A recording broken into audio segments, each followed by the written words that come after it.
seguro que se irán incorporando otras personas que han dicho que vendrían, pero bueno, vamos a lo nuestro. Y muchas gracias por haber venido a compartir con nosotros lo que será, además de una amena conversación, una inversión. Una inversión como lo es leer la biografía recientemente escrita sobre Félix Revuelta. Una inversión como lo es pasar tiempo con Félix y tener el privilegio de conocerle en la distancia corta. ¿Una inversión? Pues sí, una inversión en nosotros mismos. Una inversión con la máxima rentabilidad, la que nos puede dar hacernos mejores. Su larga lista de méritos y trayectoria profesional quedan bien reflejados en el libro El fracaso es el principio del éxito. Son méritos muy relevantes, pero quisiera dedicar estos minutos a resaltar algunas de sus enseñanzas que son atemporales. Resaltaría de Félix, en primer lugar, cómo ha entendido y continúa entendiendo cuál era y es su responsabilidad social en cada una de las etapas de su vida. Entiende porque es sensible a todo lo que le rodea. Nada escapa a su interés. Y entiende porque hizo suyos los valores que le transmitió su familia con los mejores ejemplos.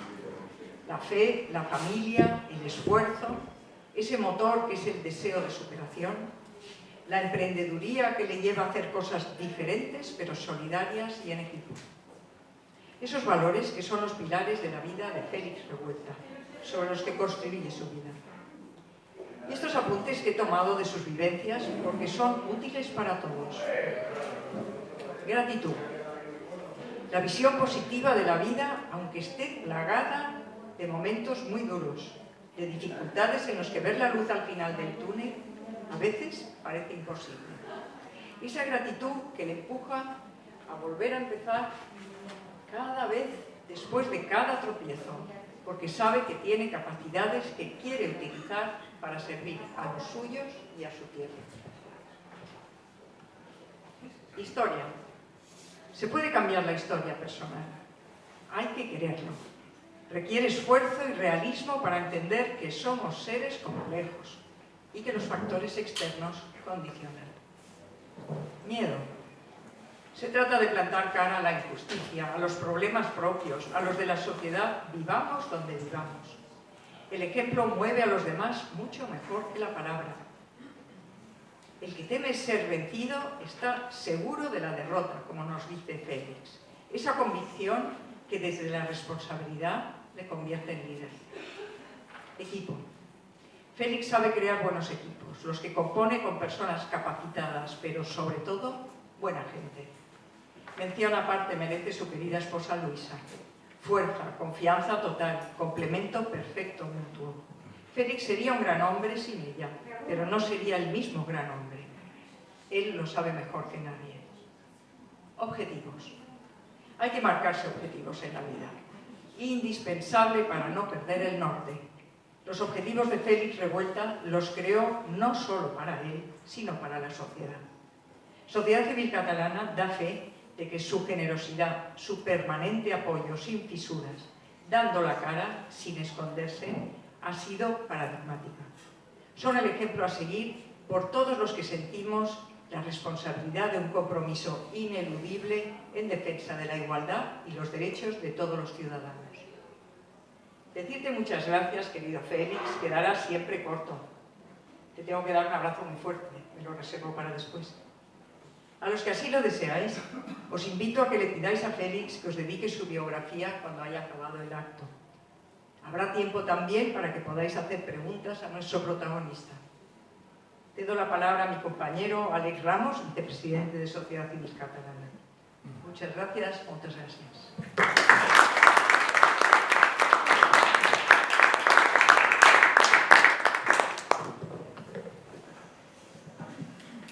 Bien, buenas tardes, muchas gracias por su asistencia, gracias a Félix por acompañarnos en esta conversación que queremos hacer contigo y de paso pues siempre es un buen momento para conversar con Félix Revuelta y en esta ocasión con mayor motivo pues coincide con la presentación de su libro El fracaso es el principio del éxito.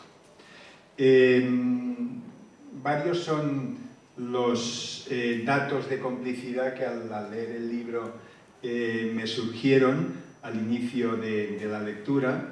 El nacimiento accidental de Félix en un pueblo de Burgos, yo nací en Burgos, y su llegada a Cataluña en 1966, yo también recuerdo, mi familia llegamos en 1966, soy un poco más joven que tú, a pesar de que estás joven y en plena forma, y en mi familia como médico rural, pues en el 66 aquí acabamos. Y estos ejemplos, ¿qué nos dan? ¿No? Muchos de nosotros conocemos a mucha gente en Cataluña que se ha integrado en esta tierra y Félix es un gran ejemplo, el mío sería otro y seguramente vosotros conocéis a otras personas en esta situación en Cataluña, un lugar, un crisol de convivencia hasta un tiempo que se nos complicó y se nos fue de las manos a todos, ¿no? Bien, y luego también ha habido otro elemento de complicidad que es su implicación con el tema catalán y su afán de convivencia con el resto de España, país al que amamos mutuamente.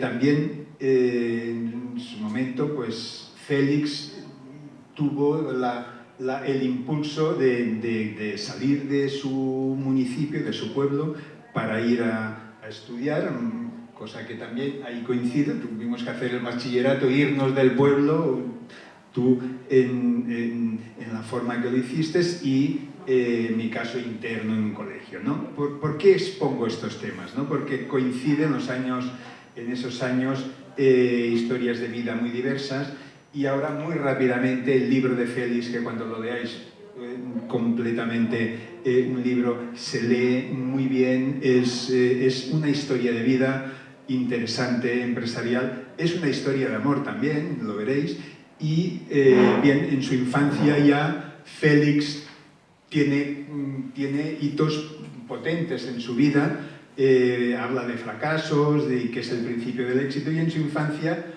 pues tiene una pérdida importante que es su querido y admirado abuelo en un accidente de ámbito rural. En la adolescencia un suspenso en lo que puede impactar en una persona, un suspenso en literatura de un sacerdote, ya lo leeréis, le impactó muchísimo. De joven, a los 19 años, él quería estudiar, se viene a Barcelona en el año 66, se integra en la Guardia Civil, su padre era Guardia Civil, tuvo una oportunidad ahí, empieza a estudiar, se abre la vida y se enamora de Barcelona y Cataluña, ¿no? En el 68 fallece su padre, otro mazazo fuerte, también un accidente, y a los 6 meses conoce a la que fue su mujer y compañera durante 55 años, ¿no? Se casan en el 71, en el 72 hace un informe técnico a la familia Puigvert para una empresa dietisa y Félix entra allí y por los avatares de la vida pues le da un revolcón y lo multiplica todo por un montón, ¿no? De tal manera que al cabo de un tiempo las multinacionales comotean rápidamente estos temas, viajó a Estados Unidos, cambió el paradigma del tema de la obesidad y la dietética con un concepto de enfermedad, un concepto de salud, un concepto de actividad física, optimismo, es decir, estos paradigmas a veces son los clics que te dan el éxito, ¿no? Y una multinacional, Rhône-Poulenc, compró a la familia Puigvert esta empresa que él había ayudado durante unos años a catapultar. Él siguió otro camino, quería seguir otro camino y fundó su empresa Quiluba, que es el acrónimo de Kilian, Luisa y Vanessa, que son su familia, su mujer y sus hijos, ¿no? Bien, en el 92 nace Naturhaus y lo impulsó en Vitoria, en la ciudad de Vitoria. Al principio no fue muy bien, luego ya funcionó, luego en Las Palmas, allí sí que funcionó, la tercera en Barcelona también funcionó, la siguiente en Cornellá también funcionó, luego en Arnedo, y con estos mimbres hizo un estudio de mercado y a partir de ahí se lo montó para hacer 1.600 franquicias de sus oficinas de Naturhaus, que se dice pronto, ¿no? Bien, pues básicamente esto, yo pues, simplemente, no sé cómo has dicho eso, Félix, enhorabuena, es un hito fantástico y por lo demás yo lo dejaría aquí, luego te haré una serie de preguntas, entraremos más en el tema sociedad civil catalana, que fue donde nos conocimos, y ahí lo dejo. Bueno, Elda, ahora si quieres explica la dinámica de la conversación, le haremos preguntas a Félix, él también podrá exponer, pero también vosotros podéis hacer. Y luego al final harán preguntas al público. Sí, pues eso que también has explicado, llevarás bastante el peso de las preguntas, y yo tengo las que tengo apuntadas porque hay muchas cosas de Félix que me interesan y a veces estamos tan liados con nuestras conversaciones que hay cosas incluso personales que me gustaría preguntar. Pero por arranco yo con las preguntas a Félix. Pues bueno, Félix llega a Cataluña en 1966 y se produce en él un flechazo con esta tierra, descubre una sociedad avanzada, moderna, con una industria emprendedora, locomotora del país, intelectuales e influyentes, nivel de medicina alto, innovadores en publicidad, etcétera, etcétera. Talento y emprendeduría, y eso le cautivó y dijo, allí había una tierra abonada y llegó en un lugar donde vio una oportunidad, ¿no? En los años 60. Mi pregunta es, emprendedores, una tierra de emprendedores en los últimos 2-3 siglos en Cataluña, en los años 60, versus el, si me permites, ya voy directamente al grano, al parasitismo actual en las administraciones públicas catalanas, en los ayuntamientos, diputaciones, etc. Es decir, hemos pasado de la emprendeduría en el ámbito privado, generando industrias. Yo recuerdo en los años 60 había unas industrias aquí, la Bultaco, la Montesa, la Osa, eso digo por poner ejemplos, ¿no? Todo eso se acabó, había muchas otras cosas, y hoy en día esta emprendeduría del catalán se ha transformado en aprovecharse del poder político para seguir manteniéndose el poder. Ha cambiado el perfil del emprendedor empresarial al espabilado que se pone en la política para tener el poder. Esta es una visión que digo, no sé si, ¿cómo la ves tú? Así es, tristemente. Yo creo que... Sí, se oye, se oye. Sí, yo creo de que la Cataluña de aquellos años era la Cataluña que era la locomotora de España. Era aquí todo el mundo... Si veías a todos los empresarios catalanes al extranjero, no veías a otros. Yo viajaba afuera, digo, siempre hay que vender fuera, y los únicos estábamos en los catalanes. Fuera no había, hoy día es al revés. Ya creo que los catalanes han quedado conquistados aquí, y así nos va. En aquella época, cualquiera, yo me acuerdo que me dediqué a hacer estudios mercantiles para ganarme mejor la vida, y me encontré con múltiples negocios de gente que tenía 2, 3 empleados, 4 empleados, uno hacía lámparas, otro hacía cosas, o sea, todo el mundo era emprendedor. Y yo, además, tristemente, hice un análisis hacia años y digo, bueno, ¿cuántas empresas públicas hay en esos años en Cataluña? 4 o 5 variables. Hasta las podemos decir de nombres. FEDSA, que son las eléctricas, 4 o 5. ENER, 4 o 5. Y en Madrid había muchas. Madrid entonces era un desastre. Y ahora es al revés. Aquí ahora tenemos 3 veces más empresas públicas que en Madrid. Cuando en Madrid se supone que como era digamos, la capital de España, ¿se oye? Sí.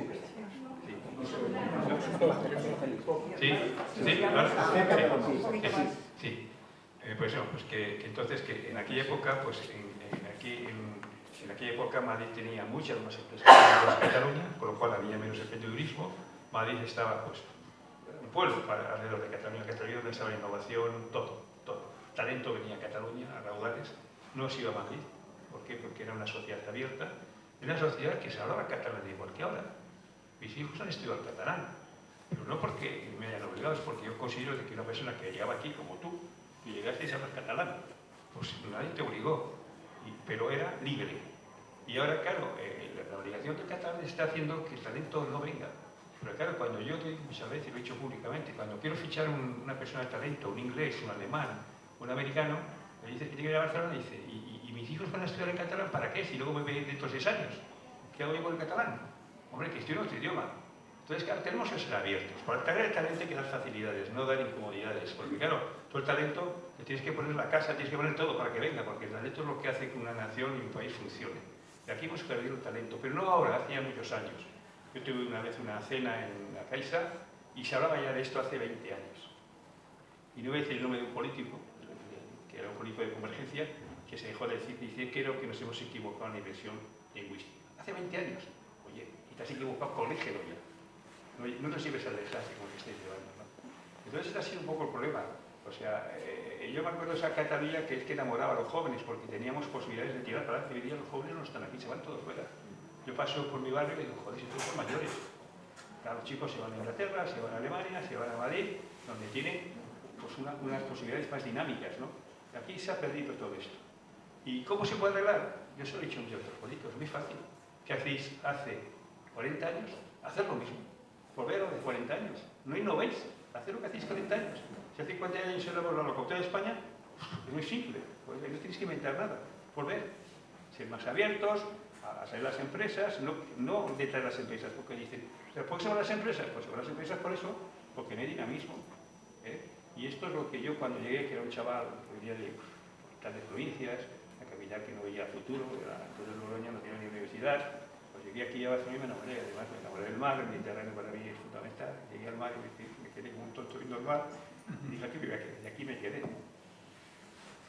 Muy bien, y Félix se pregunta en su libro que una de las claves de lo que ha ocurrido en Cataluña últimamente es que el Estado ha abandonado Cataluña desde el traspaso de competencias de las autonomías, pero de una manera que podía haber sido con más lealtad, con lealtad, pero el Estado ha abandonado Cataluña. Esta aseveración que haces, Félix, ¿nos la podrías comentar? Pues mira, el Estado abandonó Cataluña desde el principio, ya en la época del primer presidente que cedió todos los trastos fue Felipe González, que bueno, perdonó a Jordi Pujol el tema del caso catalán, que la catalana, pues bueno, como hace ahora el amigo Sánchez, lo perdonamos y a correr. ¿Por qué? Porque tenía que gobernar y en vez de hacer un pacto lógico con otro partido mayoritario como otros países, en Alemania, en Israel, los socialistas y los de la derecha se alían para gobernar y no pasa nada. Se reparten los ministerios, hacen los acuerdos y gobiernan y funciona de maravilla. Aquí ha sido imposible. Llevamos toda la vida que no ha habido pactos de ninguno, ni la derecha ni la izquierda para nada. Sí, se han aliado siempre con partidos minoritarios, independentistas que hay siempre, y claro, a partir de ahí el Estado desaparece. Nos ha dejado desde el principio, luego llegó Aznar, hizo otro cuarto lo mismo. Aznar cogió, puso una bandeja de Alejo, que era del PP, que va en votos en Cataluña, después quitó el servicio militar y también hizo el pacto ese del Majestic, y bueno, también se bajó los pantalones y dejó en mano de los jefes del cortijo a hacer lo que quisieran aquí. Y luego, pues vamos a explicar, llegó Zapatero y se fue ya un desastre también, porque nos ofreció un cambio de estatuto que no era pedido. Nadie lo había pedido, el estatuto no había que cambiarlo, estaba ya hecho, estaba todo. ¿Para qué vamos a cambiarlo? Lo cambiaron, luego por las Cortes, lógicamente, el Congreso lo negó, nos sentimos ofendidos los catalanes y se hizo crecer el independentismo, gracias a que un presidente se metió en un berenjenal que no tiene que haberse metido. Luego Rajoy, vamos a hablar, no hizo nada, pasó, se ha percibido y lo que tenemos ahora, pues todo lo peor que podemos tener. Entonces, claro, llevamos un camino muy malo. Y esto se hubiera solucionado muy fácilmente si cuando González empezó a gobernar, dice, vamos a poner de acuerdo con los del PP. A viceversa, cuando Aznar gobernó, vamos a poner de acuerdo y no dejar en manos de los partidos minoritarios. Yo lo digo lo mismo, ahora ha salido este Alvise, es que Alvise mañana puede ser presidente. Porque no se ponen de acuerdo, al final los votos de los necesita para comenzar y ya pasa que puede presidente. Y luego un partido con 7 diputados puede ser presidente. O sea, es un país anacrónico totalmente.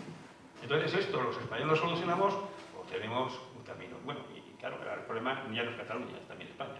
En Cataluña tiene mal vivir porque no tenemos gobierno, no tenemos nada. Y luego lo que siempre los políticos, en vez de pensar en el bienestar de los ciudadanos, solamente piensan en su bienestar. Entonces, por los ciudadanos somos más exigibles. Las sociedades civiles tenemos que ser mucho más activas de lo que somos. Que lo hemos estado hablando hoy, que hemos tenido reunión, más activas, porque la sociedad civil es la que tiene que defender a los ciudadanos de aquellos improperios que hacen los políticos. Por eso los políticos no nos quieren las sociedades civiles, porque somos el control de ellos. Y si hay sociedades civiles fuertes, podemos controlar a los políticos. Y nos tienen miedo, o sea que somos muy débiles aún. Y eso que la sociedad civil catalana, gracias a Dios, se ha fortalecido mucho en los últimos años. La sociedad civil más fuerte que hay en España en estos momentos, más fuerte que la valenciana, más fuerte que la balear, más fuerte que la navarra, más fuerte que la vasca. Pero como somos el ejemplo que hemos hecho aquí en Cataluña, sacar a la gente a la calle, tenemos que seguir trabajando. Y tenemos que seguir luchando por los ciudadanos, que es lo que tenemos que hacer. Porque ¿quién defiende a los ciudadanos? Las sociedades civiles. ¿Quién compone la sociedad civil? Los ciudadanos. O sea, cuando nosotros tengamos 20.000 ciudadanos que apoyen a la sociedad civil, podemos controlar los gobiernos, como pasa en Suiza, como pasa en otros países donde las sociedades civiles son muy fuertes. Nosotros hemos pedido ayuda a veces a los partidos políticos, a la sociedad civil, nunca nos van a ayudar, porque nos tienen miedo. Me gustaría, los que leáis el libro lo veréis, que esa visión que tiene Félix, que está viendo lo que vemos todos o mirando lo que vemos todos, pero él ve cosas que puede cambiar, que puede utilizar para innovar de otra manera. Y a mí me gustaría, ya que eres un hombre que no pasas nada por alto y que efectivamente has estado apoyando con todo lo posible a la sociedad civil, en particular a la sociedad civil catalana, para lograr esa sociedad civil fuerte, ese contrapeso al poder político de alguna manera, ¿qué receta utilizarías? Diferente de lo que hayamos utilizado nosotros ahora. Bueno, no hemos hablado hoy, tenemos que ser muy activos. Perdón, tenemos que ser muy activos. La sociedad civil nos tiene que notar. Es decir, no podemos... Yo, por ejemplo, he puesto un ejemplo hoy en la comida. Yo me recuerdo de que yo hace 20 o 30 años había un tranvía precioso aquí en Barcelona que iba de la Plaza España a la Plaza Etoca. Más unos tranvías modernísimos, los americanos, una cosa modernísima. Y en esa misma época yo tenía un laboratorio en Suiza y en Zúrich tenían también tranvías y entonces el alcalde, pues en aquel momento, porque en el momento de quitar los tranvías parecía que era lo que era lógico, porque el tráfico de los autobuses podía tener un cierto inconveniente con el tráfico de los tranvías y también pensaban en quitarlos. Pero en Zúrich hicieron un referéndum explicando ventajas y desventajas de tener los tranvías funcionando o no funcionando. Al final el pueblo decidió que tenían que seguir funcionando. Los tranvías en Zúrich siguen funcionando. Aquí en Cataluña nos quitaron los tranvías hace 20 o 30 años, ya los hemos vuelto a poner. ¿Y eso qué sucede? Los ciudadanos hemos pagado doble por una ineptitud de un alcalde o de un señor que eso. Aquí no ha contestado nadie. ¿Esto es Zúrich? Bueno, me ha dado una revolución. Entonces aquí la sociedad civil tiene que ser mucho más activa en todas estas cosas. Tenemos que contar lo que hacen los políticos con los dinero. Casos también que viví en aquella época. Una señora había visto a un ministro comiendo en el mejor restaurante de Los Ángeles, se llamaba Girardin, en aquella época. El restaurante de aquella época era carísimo. Y entonces al día siguiente la tribuna de Lloret pues hizo un escrito diciendo: señor ministro, entonces yo lo vi comiendo en el restaurante Girardin. Si usted se la pagó de su bolsillo, no me tiene que explicar absolutamente nada. Pero si usted la pagó con mi contribución, con mis impuestos, dígame por qué y para qué ha gastado ese dinero. O sea, eso ya es pasarse un poquito. Pero a ese punto llega el control de la sociedad civil en Suiza. Por eso Suiza funciona como funciona. Claro, no tiene apenas políticos, no tiene apenas funcionarios, todo es muy simple. Y aquí, pues bueno, estoy haciendo una estadística que tenemos, creo que, 10 veces más funcionarios que Alemania. Pero esto es porque por la sociedad civil no se involucra. Somos nosotros los ciudadanos que tenemos que defendernos. Para eso tenemos que asociarnos, tenemos que movernos. Aquí tenemos un vínculo para hacerlo. Sobre todo en Cataluña ha sido consecuencia de que llegó un momento que tuvo que la sociedad civil catalana, porque bueno, aquí era un desastre, se iban a separar de España, era una cosa que no entendíamos la mitad los catalanes y teníamos que defendernos. Aquí tenemos una motivación. Pero es que esto, si aquí hemos empezado, tenemos que ser un poco a la vanguardia de todas las sociedades civiles que puedan montar en España para que los ciudadanos puedan defenderse, puedan reclamar sus derechos, los tenemos. Nosotros tenemos el derecho de saber qué hacen nuestros políticos con nuestro dinero. Ahora mismo el señor Sánchez ha gastado 9.000 millones o 10.000 millones en meterse en Telefónica. ¿Qué pinta lo digo en Telefónica?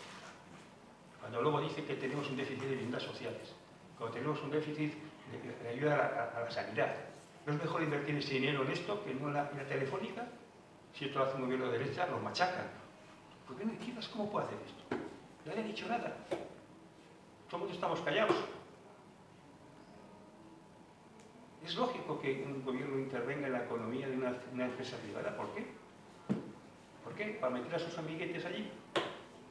Bueno, pues esos son 10.000 millones que en vez de estar en los sitios donde tienen que estar, que falta hace en este país, pues no están ahí. Luego, pues, somos deficitarios en viviendas sociales, somos deficitarios en muchas cosas. Bien, como comenta Félix en su libro y hoy nos lo corrobora, el Estado abandonado en Cataluña, De ello se aprovechó también, como ha comentado Jordi Pujol, con el tema banca catalana, porque el Estado se achantó allí y se les ha dejado hacer durante 45 años. Bien, y de aquellos polvos estos lodos, ¿no? La responsabilidad ha sido mutua de los dos grandes partidos de la centralidad política, de los dos. De González, Aznar, Zapatero, Rajoy, Sánchez ahora. Estamos, Elda y yo nos reunimos con una de la embajada holandesa y nos preguntaban, pero ustedes con los problemas que tienen, sus dos grandes partidos no han negociado estos temas y los negocian con estos partidos pequeños, pero ¿cómo ocurre eso? O sea, se tiraban de los pelos. Pues sí, pues es lo que nos ocurre, ¿no? Entonces, Félix Revuelta en su libro comentaba, en sus viajes laborables que le llamaban, y dice, no, estoy en Kazajstán, no, estoy en Turquía, estoy en... Entonces, él habla en su libro de la solución Singapur. Singapur, una excolonia británica, en el año 65 se independiza y allí había una ascendencia china, India, Malasia, tres grandes influencias, podían haber tenido problemas de identidad como aquí y nacionalismo y tal. Coméntanos cómo esa solución Singapur, no es lo mismo, sí, evidentemente, pero bueno, para mí es más difícil el problema en Singapur que el problema en Cataluña, porque como bien has dicho, allí eran tres nacionalidades, la India con 1.500 millones, la China con otros 1.500 millones, los malayos que también son 340 millones y había 4 ingleses. O sea, decir cómo hacemos un país unitario con una misma bandera, con una misma idea, con un mismo objetivo, con 3 idiomas mayoritarios, que lo hablan millones de personas. Si no hay un líder que era Lee Kuan Yew, que fue el padre del Estado de Singapur, educado en Inglaterra, por supuesto, un hombre con una visión, hoy día está su hijo, que fue el presidente, o sea, pues bueno, este hombre pues, tenía un problema gravísimo. Si no tenemos terreno, es una islote que no tiene además cenagoso, no tenemos industria, no tenemos agricultura, ¿qué tenemos? Nada. Y encima tengo lo que tengo. ¿Cómo hago esto? Por lo primero, vamos a unificar el idioma. Aquí el idioma oficial es el inglés, punto. Segundo, tenemos que organizar un ejército. ¿Por qué? Porque tenemos que subir al Sassorio, vivimos entre Malasia e Indonesia, que como sabéis aquí el puerto de Singapur era singular porque estaban dando estas dos países, y tenemos que tener por lo menos un ejército que en un momento dado nos pueda defender, como mínimo un poco. Y intentó que el ejército se lo posibilizaran los ingleses. Los ingleses no se quisieron meter el ajo, porque si me meto con esto, pierdo con Indonesia, pero bueno, los americanos tampoco quisieron. Entonces fueron los israelitas en aquellos momentos, pues formaron y hicieron el ejército. Formaron el ejército, una bandera, por lo cual ya unificó el país de 3 nacionalidades, 4 nacionalidades muy extensas, y hoy día el idioma que se habla en Singapur es el inglés. Que los chinos hablan el chino en su casa, seguro, y los malayos y los hindús. Era una economía que era de las peores del mundo. Apostaron por 2 cosas muy importantes, que fue la inteligencia de la sanidad y la educación.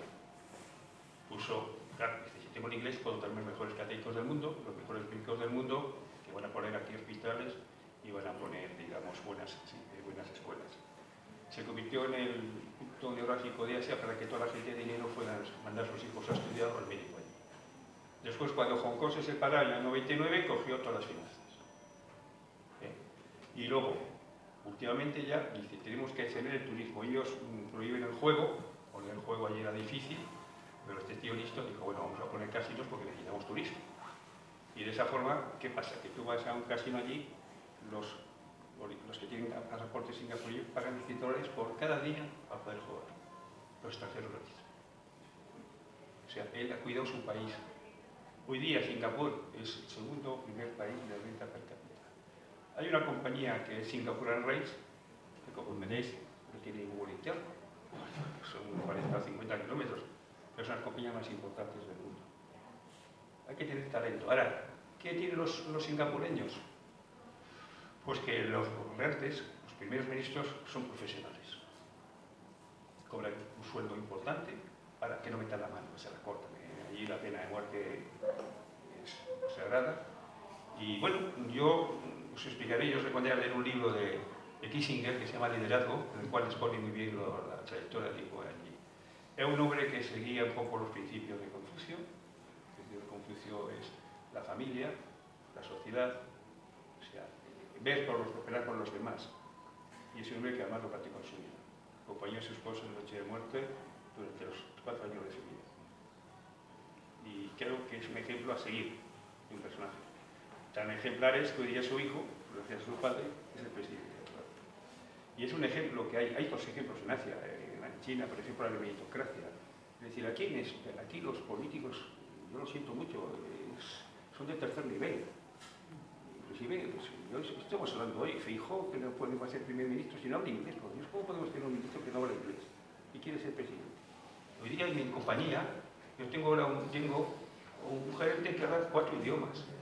Tengo un jefe de explotación que habla 6. Una compañía que no es la más grande de España, es una compañía normal. Y nosotros, la mayor empresa que tenemos es el Estado. ¿Cómo usted ve un presidente o otro que no tiene un nivel? Los presidentes tienen que tener el mayor nivel del mundo y no lo tienen. Con eso no podemos ir a ninguna parte. Y esto es lo que tenemos que reclamar los ciudadanos. Ser un poco más activos, no quedarnos dormidos como estamos. Hoy, precisamente a mediodía, comentábamos que siempre has dado la cara por tus principios y siempre has hablado muy claramente. No has tenido ese miedo que se continúa teniendo en Cataluña, incluso empresarios muy bien posicionados, pero que prefieren no dar su opinión si esa es contraria al nacionalismo que nos gobierna, ¿no? Tú, además de viajar muchísimo, tal como decía Alex, es difícil agendar una reunión contigo, pero hablas con muchísima gente de todos los ámbitos. ¿Tú recomendarías el hablar claramente, el exponer las posibilidades de cambio en positivo que las hay para nuestro país? ¿Podría ser esa una posibilidad de que las cosas se muevan en la dirección que desearíamos todos, de más libertad y más igualdad de derechos para todos? Hombre, yo lo he dicho desde el principio, creo que la sociedad civil tiene que... Es la base de decir, vamos a ver, mi amigo Juan Rosa de Mercadona dice que el consumidor es el rey. El consumidor, que es el ciudadano, es el rey. Y es un señor que presenta una compañía importante y dice, el que manda es el consumidor. En política, o sea, no lo mandamos nada. No somos reyes ni nada, somos esclavos casi. Nos dicen lo que tenemos que hacer o cómo hacerlo, qué tal. Nadie reivindica ni dice por qué se hace esa cosa y no se hace la otra, ¿no? Tenemos al señor Sánchez que coge el avión como si fuera un taxi. Y eso cuesta mucho dinero. Cuando hay otros primeros ministros y ministros de los países limítrofes que van en un avión normal. Yo hace años he ido con la reina Sofía en un avión de Iberia en primera. La reina Sofía. Y no veo que la reina Sofía coja un avión privado, ya la reina. Porque este señor, que le estamos pagando nosotros un dinero, pues se permite coger el avión que lo coge hasta para ir a, no sé, a la esquina. Y no decimos nada, nada. Y este es el gran problema, que si la sociedad civil no es activa, los políticos hacen lo que les da la gana. Y la única solución es esta, no hay otra. Lo demás, podrán venir estos, podrán venir los demás, pero como ya saben el percal, esto pasa igual que una compañía sin control. Si una compañía no hay control, pues al final, como no controles, pues aquí, ¿qué pasa? Esto es una compañía muy grande que no hay control. Y control que lo tiene que hacer los propios ciudadanos, que somos los que ponemos el dinero. Entonces, yo esta es la posición que encuentro. Yo por eso de que subí activo con Sociedad Civil Catalana, porque ha sido un éxito. Hoy he estado mirando el vídeo que tenemos, un vídeo maravilloso de los 10 años de vida de Sociedad Civil Catalana, que lo tenemos que intentar que lo pongan las televisiones para que el ciudadano vea todo lo que se ha hecho y para que todo el mundo pues, pueda colaborar. Porque no se trata de que haya 10 o 15 o 20, se trata de que haya una masa social importante que apoye estos movimientos. De esa forma, los políticos van a decir, ojo, ojo, que nos controlan. Sí, Félix, lo veréis cuando podéis leer su libro. En el año 2019 formó parte de un grupo de personas que intentó impulsar a Manuel Valls a conseguir la alcaldía de Barcelona en las elecciones municipales. Cosa que no se consiguió, pero sí que se consiguió, gracias a Manuel Valls, a que no llegara a un gobierno municipal independentista, que juntamente con el gobierno de la Generalitat independentista, cuando van juntos, eso es lo peor que nos puede ocurrir, y lo hemos visto en la historia, ¿no?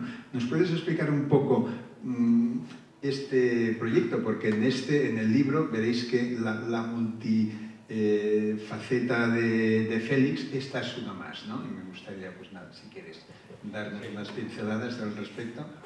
Bueno, yo la verdad que, como he dicho antes, cuando a Manuel Valls pedimos ayuda, porque los independentistas tenían mucha influencia internacional, nosotros no teníamos dinero, no teníamos nada, por lo cual tampoco podíamos movernos mucho por fuera, ¿no? Tuvimos la suerte de encontrarnos con Manuel Valls, que se prestó a hacer esas declaraciones internacionales con respecto al independentismo y todo esto. Y claro, yo cuando este señor lo escuché, y en este vídeo lo escucharéis y lo veis mañana, como habla este hombre y cómo sabe, ¿yo qué hice? Pues lo que hago cualquier cosa en mi compañía. ¿Qué currículum vitae tiene el señor Valls? ¿Qué hay que prever? Primero, ¿qué currículum? ¿Qué currículum vitae del señor Valls? Un señor de Cataluña, un señor de Horta, un señor que es del Barça, un señor que habla catalán perfecto, el señor que emigró con su padre a París, en aquella época donde cuando veían un español en París parece que veían a uno, digamos, nada. Y es un hombre que es capaz de llegar estudiando, haciendo lo que es la escuela de política, ser alcalde de Ivry. Ivry es una ciudad de la periferia de París que tiene 15 nacionalidades y 14 religiones, 11 religiones, y la gestionó de maravilla. Luego pasó a ser ministro de Interior, que fue uno de los artífices de la lucha contra esta colaboración con el ministro de Interior de aquí de España. Y después fue presidente del gobierno. Un señor que habla idiomas, un señor que estaba conmigo y la Merkel le llamaba. Oye, esto es un currículo.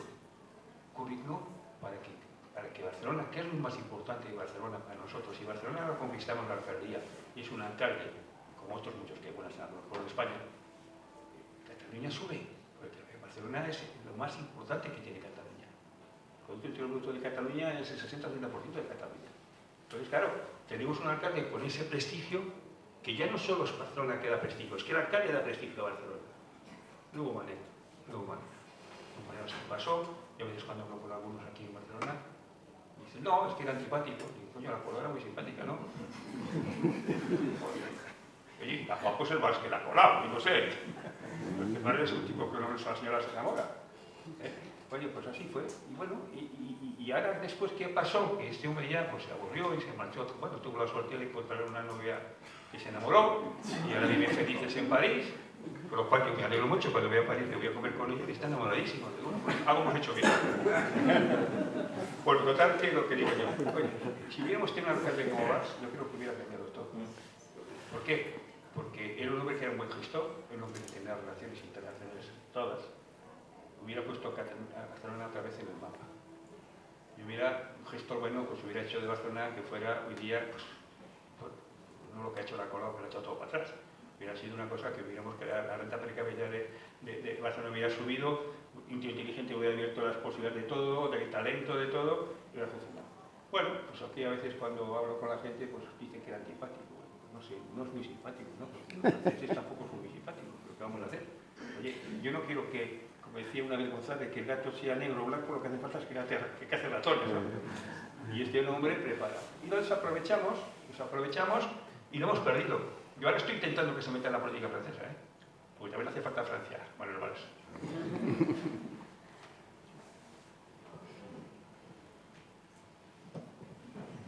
A mí me gustaría que dieras una muestra de esa coherencia tuya en cuanto a que defiendes los derechos, pero también los deberes de todos por igual. Y tienes una anécdota que cuenta Vanessa, tu hija, en el libro, para que puede ilustrar un poco que eres un hombre realmente de principios y lo que defiendes, lo defiendes para tu familia, lo defiendes igual para todo el mundo, ¿no? Y es que hoy día que está de moda el feminismo, yo la verdad que no lo entiendo, yo soy feminista toda mi vida.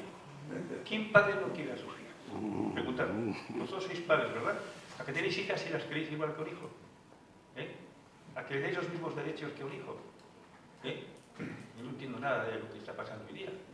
Oye, lo que sí es necesario para que esto suceda es que haya educación. Que intentemos formar más a los ciudadanos. Porque normalmente cuando hay estos problemas que están sucediendo hoy día, que vemos que hay un montón de situaciones difíciles, claro, oye, hay que ver de dónde viene ese componente. ¿Quiénes son estas personas? Hay algunos que sí, que son de nivel alto, que sucede esto, pero la gente que tiene una cultura, que tiene una formación, difícilmente va a ser desigual con los hijos. Difícilmente. Entonces yo creo que lo que hay que hacer es menos gastar dinero en el Ministerio de Igualdad y más gastar dinero en la educación. Que todo el mundo pueda llegar a la educación, que todo el mundo, como otros países, tenga una cultura alta, y entonces se elimina rápidamente todo este problema que tenemos. Entonces yo creo que este es el sentido que mi hija dice, es que cuando hablan de mi hija dice, es que cuando hablan de sí mismos y me parece casi igual con los hermanos. Los dos son vicepresidentes, los dos han tenido lo mismo, siempre tienen lo mismo. Es más, cuando les he dado una donación, les he dicho, mira, te doy tanto a ti, firmar los dos para que sepas que tenéis los dos lo mismo. Y yo creo que la mayoría de los padres, que tenemos una formación, oye, yo tengo formación religiosa, soy muy practicante, como dice el entrenador que ha ganado la Campeonato de España, que de cuando rezo, no tanto como él, pero rezo, voy a misa. Y entonces, claro, son principios y valores que en esta sociedad se han perdido. Y entonces yo creo que tenemos que volver a aquello que somos. Lo tenemos que hacer que la gente se sienta orgullosa de ser como es. Yo no me escondo, lo digo claramente, yo siempre lo he dicho. Y yo creo que tenemos que pregonar lo que somos, los valores que nos han dado nuestras familias. Y de esa forma yo creo que todo este problema que existe es un problema de que no existiría. Existir va a existir siempre, porque siempre ha habido maltratos y cosas de estas. Pero, ¿por qué? Porque el componente humano es muy difícil. Si hay un hombre pues, que se molesta todos los días y tal, y cual, y tiene mala vida, pues al final pues creo que puede ser la vida debe ser un desastre, ¿no? Pero tenemos que crear la educación. La educación es lo más importante que tenemos y es lo que tenemos que invertir mucho. Y cada día se invierte menos y cada día no se invierte menos, sino que encima pues, ponemos más. Los países donde invierten en cultura son los que mejor funcionan. Y es lo que hay que hacer. Y de esa forma se alegra mucho. Y esa es la anécdota. Mi hija pues, me dice, bueno, cuando habla de feminismo, en mi casa no lo hemos visto nunca. Sí, tu hija hablaba también precisamente de que llegó tarde una mañana sí, a trabajar también. Y la despediste. Yo he sido muy disciplinado. Yo, claro, he tenido una educación militar en la Guardia Civil allí. Entonces yo le mantenido la disciplina siempre. He sido muy disciplinado, pero primero tienes que ser tú mismo. Primero tienes que ser tú. Tú eres cada ejemplo. O sea, yo creo que el más importante en el mundo empresarial, como la familia, como en toda la vida, es que las personas tenemos que ser ejemplares. Tenemos que dar ejemplo. El ejemplo es lo que funciona. Y claro, hoy día cuando ven estos políticos el ejemplo que dan, pues yo digo, pobres chicos, ¿dónde vamos? Sí, nosotros desde la sociedad civil, desde nuestro propio ámbito familiar, esa meritocracia que tú defiendes y nosotros también, evidentemente, ¿no? Esa disciplina que aprendiste en la Guardia Civil, ese respeto, que es lo que también has trasladado a tus hijos y a tus colaboradores en las empresas, ¿no? Pero por coherencia, por buen ejemplo, lo tenías que hacer con tu hija. Si tu hija llega tarde, pues lo mismo que hubiera pasado con cualquiera de los demás, ¿no? Lo quiero grabar, ella tiene 50 años, ¿eh? Lo tiene grabado, como veréis en el libro, lo tiene muy, muy grabado. Pero yo creo que ese es un valor que hemos de agradecer, que haya personas que no tengan miedo de expresar lo que piensan y que además lo que piensan en positivo y a favor. Cuando yo os comentaba lo de la inversión, cuando hemos empezado a hablar, es que realmente lo que se aprende de personas ejemplares, como puede ser el caso de Félix, siempre es una inversión en uno mismo, es en hacer mejores ciudadanos, y los mejores ciudadanos haremos la mejor ciudad, el mejor país, escondiéndonos y no dando la cara y teniendo, bueno, pues ese respeto malentendido. Lo único que sirve es, bueno, para hacer ver, por ejemplo, en Cataluña, que tenemos una convivencia, cuando no es una convivencia, es una supeditación total a una manera de pensar y un miedo a los demás a expresar lo contrario. Si no ponemos sobre la mesa cuáles son nuestros valores y lo que creemos y lo que defendemos, pues se puede llegar a pensar que es que, como se suele decir, ¿no? Cataluña piensa de una determinada manera, no los ciudadanos en Cataluña. Como en las empresas, como en cualquier ámbito de nuestra vida, hemos de decir lo que pensamos y con todo respeto, pero lo que pensamos y mantenerlo, que es lo que hace Félix. Yo quería hacer una matización sobre el tema de los empresarios catalanes. Es decir, a mí muchas veces me preguntaba es que los empresarios catalanes no se manifiestan. Digo, claro, es que esto va en función del entramado empresarial económico que existe en Cataluña. Como he dicho antes, en Cataluña hoy día hay 3 veces más empresas públicas que en Madrid. Con lo cual, ¿qué quiere decir esto? De que el empresariado catalán está manipulado por la administración. ¿Por qué? Porque las empresas tienen un gran porcentaje de sus negocios que dependen de lo público.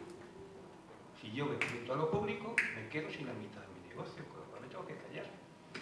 Luego existen las pequeñas empresas que viven aquí, pequeñas empresas que dependen del mercado solamente, digamos, catalán. ¿Qué sucede? Que este señor dice, yo me puedo poner a mal con el 50 o 40% de la población que piensa diferente que yo, con lo cual cierro los ojos y voy a seguir trabajando. Ese problema que tenemos en Cataluña, que ahí hay empresas que pueden hacer lo que hice yo. ¿Por qué yo tuve el valor de hacer esto? Yo no soy ningún loco, ¿eh? Yo cuando tomé la decisión de enfrentarme con esta gente, dije, bueno, yo tengo una empresa que el 80% de mi mercado está en el extranjero, internacional. El 20% lo tengo en España.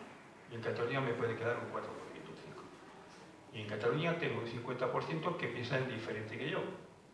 Y estos señores ya no me compran porque me piden que le ponga la etiqueta en catalán y yo estoy en 40 países, ¿cómo voy a poner el catalán? Si tengo que poner el catalán, el vasco, el gallego y tal, al final no me quedan etiquetas. Yo me negué a poner las etiquetas en catalán.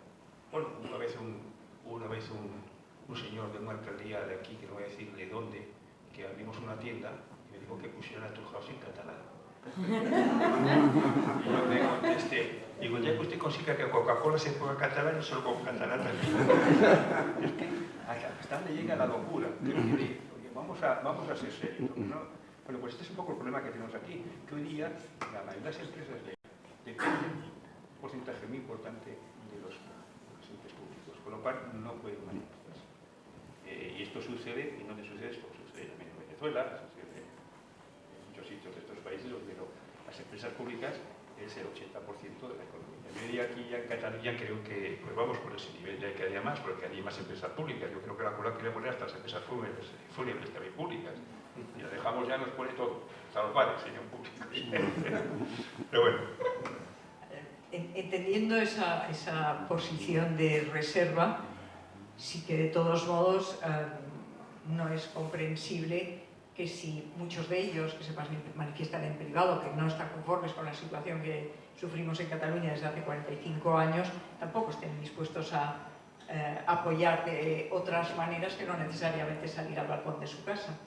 Pero tampoco que si se han acomodado a las situaciones, que es, entiendo que es muy complicado y a veces se necesita valor pues, para enfrentarse a determinadas cosas, pero se puede hacer de muchas maneras. Pero están missing, o sea, realmente, ¿cuántas veces nos hemos reunido, hemos visto, hemos hablado con gente que conocemos de toda la vida y que en privado manifiestan pues, su descontento y dices, bueno, ¿cómo vas a colaborar? Bueno, nosotros se colaboren, pueden colaborar. Podrían. Que nos ayuden económicamente. Ya pondremos nosotros la cara. Bueno. A mí me gustaría también aportar un elemento importante para nosotros, para la sociedad civil catalana. Félix, bueno, lleva ya un calendario de presentación de su libro en distintos foros. Hoy también consideramos que es un tributo y un homenaje a su persona por su vinculación con sociedad civil catalana, ¿no? Recordaréis las dos grandes manifestaciones de sociedad civil catalana en octubre de 2017, el 8 de octubre y el 29 de octubre, y puedo dar fe y acreditar que Félix Revuelta fue clave para el impulso de aquellas dos grandes manifestaciones y las posteriores, pero aquellas fueron las paradigmáticas en ese momento, en el verano de 2017. Mi responsabilidad de vicepresidente y responsable de organizar la manifestación que estaba prevista para el 30 de septiembre de 2017, un día antes del 1 de octubre. Esa era la previsión en verano de 2017. Yo en ese verano pues me tocó hacer el diseño, el recorrido, las asociaciones y bueno, todo eso. Bien, pero una manifestación de este tipo se fraguó también y fundamentalmente en otro lugar. Es decir, sociedad civil catalana dábamos el impulso, pero una manifestación de este tipo cuesta un dinero que no teníamos. Y para eso necesitábamos recursos y bien, nosotros teníamos una vinculación con la Fundación Bosca, radicada en Madrid, y entonces teníamos que exponer esta situación. Y en principio, os recuerdo otra vez, la manifestación inicial estaba prevista para el 30 de septiembre de 2017, un día antes del 1 de octubre. Bien, os diré que ni el gobierno sabíamos que estaba de acuerdo con esa manifestación, no le gustaba, ni el PSC le gustaba, ni el Partido Popular le gustaba, ni Ciudadanos le gustaba. No le gustaba a nadie aquella manifestación. Nosotros la queríamos tirar adelante. Y sí que os puedo decir que era la primera vez que queríamos impulsar esa gran manifestación con los partidos constitucionalistas catalanes. No se había hecho nunca. Y tuve que ir al Parlamento de Cataluña, como responsable de la organización de la manifestación, a hablar con todos los políticos. Y los tres nos dijeron, el PSC, PP y Ciudadanos, nos dieron calabaza los tres. Tuvimos que anular aquella manifestación del 30 de septiembre. La tuvimos que anular. Y luego vino el 1 de octubre y fue cuando dijimos, ¿pero qué hemos hecho? ¿Cómo no?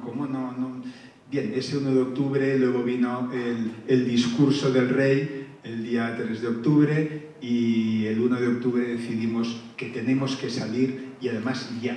Y el 1 de octubre decidimos que hacíamos una manifestación el 8 de octubre. Pero claro, estaba ya diseñada, si no, no hubiera podido haberse montado todo eso. Pero ¿por qué os explico todo esto? Primero, para daros estos datos, que fueron tal cual os los explico, pero para deciros que sin recursos económicos no lo podíamos hacer. Y os puedo decir que ni el gobierno estaba de acuerdo y ningún partido constitucionalista catalán estaba de acuerdo, y cuando fuimos a Madrid a la fundación a buscar ayuda, de las pocas entusiasmos que encontramos y con tirar para adelante, claro que sí, fue el señor Félix Revuelta. En ese momento...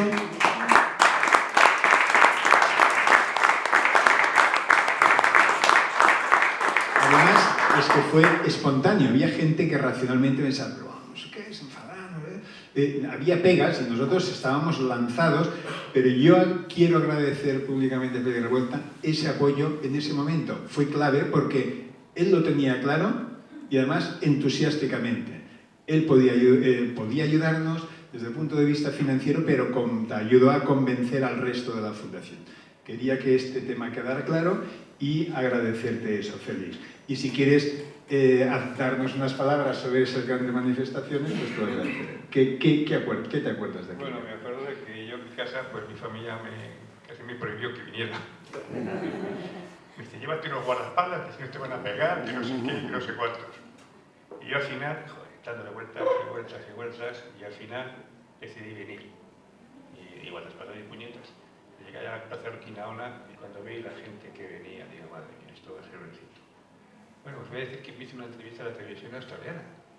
Y algo inglés, imaginaros. Me traducía Pero bueno, fue una manifestación que la verdad nos puso a todos el corazón, ¿verdad? Una maravilla. Cuando paramos en la Villa Letana, enfrente de la Comisaría de la Policía Nacional, la gente vitoreando, una maravilla fue. O sea que bueno, al final salió muy bien y nos la jugamos, es cierto, porque además nosotros pensamos sacaremos 10.000, 15.000 personas, sacamos 1,5 millones. 1 millón de personas. Y yo me acuerdo que vinieron los LR de ellos aquí a querer boicotear, y cuando vieron la gente que habían llenado se chutaron, se regaron, no quisieron saber nada. Bueno, fue un éxito, pero la verdad que lo pasamos muy mal todos, porque fueron unos momentos difíciles. El discurso del rey nos animó muchísimo, pues estábamos todos ya unidos, que esto se acaba. Y bueno, y aquello fue un antes y después, porque la verdad que también es cierto de que viene no vino solo de Cataluña, vino de todas partes de España, porque la gente hizo una solidaridad terrible. Tengo amigos que pagan autobuses para traer gente, y bueno, al final se vio un acto muy bonito, del cual hoy día, después de 10 años de que Ciudad de Sociedad Civil Catalana, lo tenemos escrito en un vídeo muy bonito que hemos visto hoy, que lo vamos a utilizar España, necesito que lo vean, que los catalanes seguimos siendo españoles, que seguimos luchando por nuestra libertad y por nuestros derechos, que vamos a seguir haciendo, esto es así. Yo fui a hacer una mención sobre el libro. Yo el libro no lo he escrito por una razón muy simple. Y os explico ahí de que yo me hice empresario gracias al libro. Hoy día tenemos una crisis en la juventud muy importante. La juventud no sabe de nada. La mayoría quiere ser políticos, funcionarios, no trabajar, etcétera, etcétera. Y entonces yo decidí, en un momento difícil de mi vida, decidí con un amigo que es periodista, porque yo no escribo, por lo cual el periodista quiere todos los derechos de autor, todo, porque yo no quiero más que dejar una semblanza de lo que ha sido mi vida. Digo, si esto puede servir para que haya 4 chicos que andan despistados y puedan ser mañana empresarios, ya estoy contento. Es la razón de este libro. Es decir, hacer un poco que los chavales jóvenes que hoy día van despistados. Y además el otro día Pedro Nueno, que hizo presentación aquí, me dijo, oye, compré un montón de libros para los cursos de emprendimiento que tienen en el IES. Y el otro día me dijeron, para gente joven. Digo, pero me voy que lo compre la gente joven. Porque los mayores no tengo que enseñarles nada. Soy mejor que yo. Sí, de hecho, el caso me parece que es el de Naturhaus, se estudia en el IES como un caso. Sí, el caso que hace muchos años. Y además está en Harvard y en Shanghái también lo hace. Sí. Tengamos en cuenta pues, de dónde viene Félix. O sea, muchas veces decimos, claro, mis circunstancias son pues, que he nacido en un pueblo pequeño, que no tengo recursos, que tenía una beca y me desmontaron la beca por unos temas que leeréis en el libro. A pesar de todas esas dificultades, o sea, claro que condicionan la vida de una persona, pero no la determinan. La determina precisamente ese afán de lucha, de buscar caminos donde parece que no existen. Y eso es lo que has hecho tú toda la vida, no conformarte. Y el no conformarse no es una cuestión solamente de jóvenes, que tenga que ver con los jóvenes, tiene que ver con todas las edades de la vida hasta que dejamos de esta tierra bendita, ¿no? No seamos conformistas en todo lo que es bueno, en todo, y hay muchas cosas buenas. Y a mí, precisamente, sí que me ha enriquecido. He invertido en tu libro, tengo poco tiempo, pero valía la pena y por eso he sacado el tema de la inversión. Lo que se aprende, lo que aprendemos de los demás, y hay personas ejemplares y este es un caso. Por eso, como decía mi compañero Alex, nosotros en Sociedad Civil no hacemos presentaciones de libros, están las editoriales, están las librerías, etc. Nosotros tenemos un valor añadido. En este caso es un homenaje a una persona que siempre ha ayudado a la sociedad civil catalana, pero es que desde el inicio de su propia vida nos ayuda a todas las personas que estamos en contacto con él por su ejemplo. O sea, por eso no es una presentación al uso, pero sí que evidentemente decimos leer el libro por su contenido, no es que tenga un estilo especialmente florido no. Lo que quería es lo que ha hecho, explicar mi vida para ponerla al servicio de los demás. Si alguien puede aprender, pues bienvenido. Esa era tu intención y lo que se logra. Y esto yo creo que en Estados Unidos esto es muy normal, que me ha pasado que ha tenido sitio escribe su biografía para dejar un resto. Por Estados Unidos las jóvenes leen mucho. Yo soy empresario gracias a leer un libro americano. Y estoy intentando que otros empresarios amigos míos hagan lo mismo. Creo que hay un libro ya por ahí que se está escribiendo por ahí de otro empresario y tengo otro que estoy convenciendo que ya lo tengo que ir convencido. Y entonces, claro, lo importante es que los empresarios demos luz a lo que se ha hecho, que los empresarios creamos empleo, que pagamos los impuestos, que pagamos bien a nuestros empleados, que pagamos impuestos y pagamos todo. Y no tenemos que avergonzarnos de nada, nada. Tenemos que ir con la cara bien alta. O sea, nosotros somos empresarios que creamos empleo. Yo me hice empresario no porque la crisis la subiera el señor Yacoca, no. Lo que más me impresiona de aquello es que Yacoca hizo que 45.000 familias en Detroit pudieran otra vez volver a trabajar. Y esto digo, coño, esto es muy importante. Y esto es lo que tenemos que hacer los empresarios. Que luego hay empresarios que lo hacen mal, bueno, como toda la vida. Ahora, confundir un especulador o un señor que se dedica a especular con un empresario, que es lo que se hace en este país, no. Y tenemos que ir con la cabeza bien alta. Y esto todos los empresarios tenemos que ir con la cabeza bien alta. No escondernos. Porque además yo creo que el empresario, como digo yo, arriesga su patrimonio, arriesga su familia, se la juega cada día. Y entonces, bueno, y si eso encima te vienen y te critican y dicen que te gana la vida, bueno, que faltaba ya encima, si no me gana la vida, ¿cómo te va a pagar a ti? Si no me gana la vida, ¿no? Y por eso que tenemos que ser orgullosos, más orgullosos. Y en este país, sobre todo en este país, que en este país parece ser que los empresarios somos un poco claro, ¿ves? Nos trata la Yuri, como dice, madre mía, parece que somos criminales. Pero bueno, no vamos a hablar de esto. Si os parece, tienen ustedes la oportunidad de hacerle alguna pregunta a Félix Revuelta, estaríamos encantados, adelante. Levanten la mano y les traerán el micro. Sí, Félix, tú has dicho 3, 4 focos que coincido contigo, son fundamentales, ¿no? El espíritu de empresario, primero de todo, ¿no? Un empresario tiene que estar conectado con la realidad. No puede estar en un mundo paralelo como mucha gente, ¿no? Depende de lo que haga él y formar equipos para que funcione. Luego los principios, unos principios muy claros, nada de relativismo de valores, sino 2, 3, 4 principios muy claros. El trabajo, cada día, la disciplina y objetivos claros. Esto genera éxito, tarde o temprano, no importa. Es un modo de vida, ¿no? Y se ve ahora en la selección española de fútbol y se ve en un montón de organizaciones que funcionan en España. Y mucha gente que vive del cuento, esto de crear ministerios de igualdad, etcétera, etcétera, lenguas pseudo inventadas o exageradas en su financiación y demás, generan chiringuitos, ¿no? Son formas de crear pseudo trabajos, ¿no? En todas las comunidades autónomas. Entonces, mi pregunta es, ¿no? ¿Qué es lo que hace ya Sociedad Civil Catalana y otras organizaciones? Es, ¿qué se te ocurre para seguir fomentando esto, ¿no? Para instaurar un espíritu básico de lo que es un empresario, de valores nada relativos, sino muy concretos, y de disciplina, volver a esto, como decías, ¿no? A cosas tan elementales como esta, adaptada al siglo XXI. Y la educación, que es el otro factor, ¿no? Dejar de creer que se pueden conseguir las cosas rápido y así nomás. ¿Cómo hacer esto? ¿Qué ideas? Bueno, yo tengo una teoría, que bueno, es mi teoría, que puede haber otras de otros empresarios, ¿no? Es decir, yo creo que un empresario lo primero que tiene que tener es imaginación. Cuando vemos el caso del señor Ortega, seguro que tuvo imaginación. Inventó algo en un mercado que estaba ya maduro, algo diferente de lo que había. La imaginación es muy importante en el empresario. Ver aquello que no se ve, que no ven los demás, y tú lo ves y voy a tirarlo para adelante. Luego, al mismo tiempo, tienes que tener inteligencia para poder saber eso que has imaginado. Porque tú te imaginas una cosa y no eres capaz después con tu inteligencia de transformarlo en algo que es vendible, pues no haces nada. Yo a lo mejor me tiré 5 años haciendo pruebas. Quiero decir que primero tienes que tener imaginación, voy a hacer esto y luego vamos a probar con la inteligencia.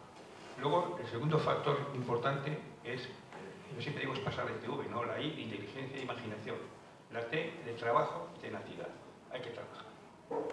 Yo tengo 77 años y sigo trabajando desde los 12. Y aún sigo trabajando.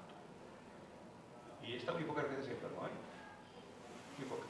Porque cuando uno trabaja no se pone enfermo, no sé qué pasa. Los autónomos. Luego, la tenacidad. La tenacidad es aquella de que te caes, te tienes que levantar, te caes, te tienes que levantar, tienes que seguir hasta que lo consigues. No puede ser. El otro día en Sevilla, la presentación del libro, vino una chica de unos 40 y tantos años y me dice, mire, señor Roberta, yo soy una empresaria y acabo de fracasar en mi segundo negocio. Y digo, ¿qué vas a hacer? Montar el tercero. Digo, así. La tenacidad. Luego, la V, de valor y vigilancia. Como he dicho antes, el empresario tiene que tener mucho valor, porque se juega para tener su familia, se juegan muchas cosas. Si fracasa, pues muchos empresarios acaban por ahí como pueden, mal. El valor es importante. Si no tienes valor, no te arriesgas, pues no haces nada, no consigues nada. Vigilancia, la vigilancia externa e interna. Externa es decir, cuando tú montas un negocio y funciona, tienes que ver que hay 50 que están allí para quitarte el queso.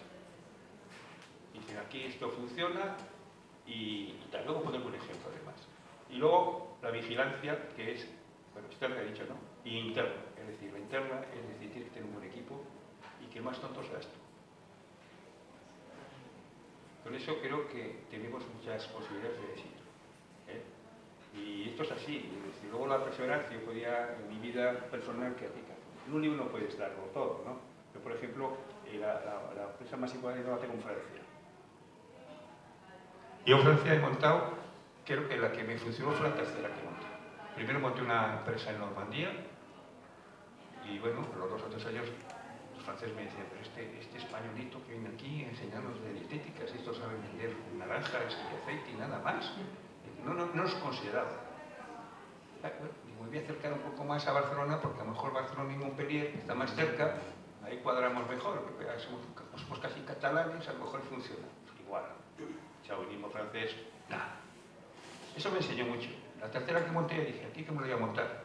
Pues muy simple, ya tenía otras empresas montadas, digo, el capital va a ser portugués, alemán, inglés y español. Como si no fuera empresa española. Antes tenía unos gerentes que uno se llamaba Is Rodríguez, el otro, no me acuerdo, Is Rodríguez, otro también tenía apellido castellano, eran franceses, pero otros con apellidos castellanos. Ahora tengo que buscar un cable español, pero tengo los apellidos todos franceses, 18 apellidos franceses, y no lo quiero. ¿Y funcionó? Ahí funcionó. Y hoy día es la primera empresa que tenemos, la que más dinero nos da, la más fuerte. Y es más, cuando la empresa, digamos, especializada en economía en Francia, las cosas es una empresa francesa, no es española. Cosa que me parece. O sea, esto es importante. Hay que seguirla. Y bueno, y los mercados son difíciles todos, y sobre todo hoy día ya España tiene una clasificación en el mercado internacional muy importante, cosa que hace años era imposible. Hace años los españoles no éramos visibles. Hoy día ya gracias a Dios tenemos empresas muy importantes en el mundo. Cuando empecé en Polonia hace 15 años, de una fábrica allí, llegué a Polonia y ya estaba ya Ferrovial haciendo el aeropuerto, luego empezó Santander. Al principio no había ninguna empresa española, ahora ya vas allí, hay 40 empresas españolas, Inditex, todas, Banco, todas. Es decir, que España pega un salto cualitativo muy importante en el mundo internacional.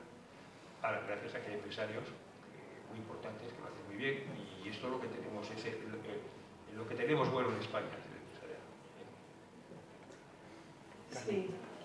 Sí, gracias. Quería empezar dándote las gracias por la joyita esta que nos ofreces, porque realmente es una joyita. No es ciencia ficción, es realismo porque es real, todo lo que explicas es tu experiencia de vida, tanto personal como profesional, y mágico, porque muchas veces no nos creemos ni a nosotros mismos. Y creo que lo principal de este libro es que tú te creíste en todo momento en cualquier otro fracaso, ¿no? Por lo tanto, yo diría que realismo mágico, aunque sea otra dimensión. Pero me gustaría ir un poco, compartir una idea. Hablamos del empresariado y la emprendeduría, pero las sociedades transformamos las personas, y me gustaría ir a la célula, ¿no? Que es la persona.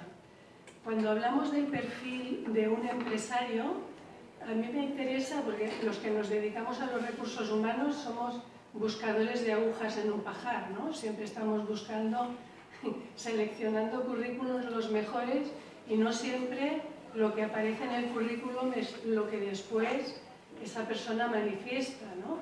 Entonces está muy bien, habéis hablado de la educación es básica, pero yo creo que la persona tiene que aportar algo más. Aparte de su formación, las competencias personales, y me gustaría preguntarte que tu experiencia con todas las empresas que tú has llegado a tener estas experiencias y con todos los equipos que has llegado a conocer internamente, ¿qué competencias personales tú atribuirías para un trabajador de éxito?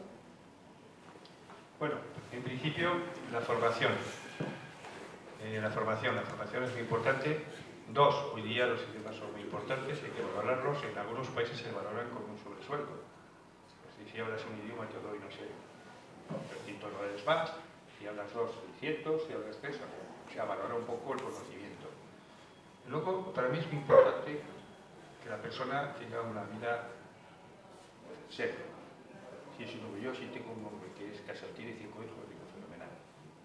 Este me vale. O tiene responsabilidades. Si está casado y, o sea, si no tiene hijos y está casado, también es bueno, pero menos. Es decir, alguien que se esté jugando también algo como yo. Yo me estoy jugando mi patrimonio, y está jugando su familia. Y ese señor tiene que trabajar porque tiene 4, tiene 3 y tiene que trabajar. Y va a ser un hombre que va a ser serio y responsable, porque si pierde el trabajo no da de comer a sus hijos. Para mí es fundamental. Y yo digo hoy día que está desechando mucho la edad, los prefiero maduritos. Y tiene 50 años muy bien. Hoy día a veces, cuando vas a hacer una persona, cuando uno tiene 50 años parece que está acabando su vida laboral. Yo soy al contrario. Yo ahora estoy intentando fichar un CEO con 57 años. Tiene 3 hijos, es un señor que ha estado en Australia, está en China, está en un montón de sitios. Claro, en su momento con 50 años que no quiere tampoco verlo por el mundo mucho, pero tiene una experiencia importante. Pero es una familia que tiene que seguir, y ya ganado dinero, pero tiene que seguir manteniendo su nivel. Valoro eso.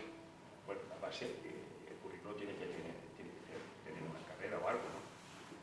Apropiada a lo que es necesario. Si son ingeniero, hoy día pues está muy de moda la inteligencia artificial, todo el mundo está buscando gente especial de inteligencia artificial, porque si tiene conocimiento de esto, pues es un plus también, ¿no? Pero quiero decir que si te dedicas a recursos humanos, para mí esa es la característica que uso. La juventud, bueno, pues también, pero los jóvenes hoy día, ¿qué quieres que te diga? Compañero. Hay jóvenes que también lo valen, pero es que es muy difícil. Entre 10 te puedes encontrar uno. Hoy día tenemos un gran problema. Tenemos un gran problema, sobre todo los recursos humanos tienen un problema muy serio. Este es, por ejemplo, mi táctica, que no quiere decir que a lo mejor mi amigo Joaquín tenga otra y otro aquí tenga otra y cada uno tengamos una diferente. A mí me vale esta. Bueno, a mí me gustaría conocer también cuál fue tu motivación para iniciar pues, en este proceso y crear tu propia empresa. Y después también, o sea, ¿cuáles crees que son las claves para triunfar y tener éxito en el mundo empresarial? Sí, por ejemplo, pues también lo que has comentado de pues, tener una idea, ejecutarla bien, o por ejemplo, pues especializarte como por el método de Nature House o alguna otra clave que consideres importante también. Mira, yo creo que lo más importante de la vida es el mercado. El mercado más importante.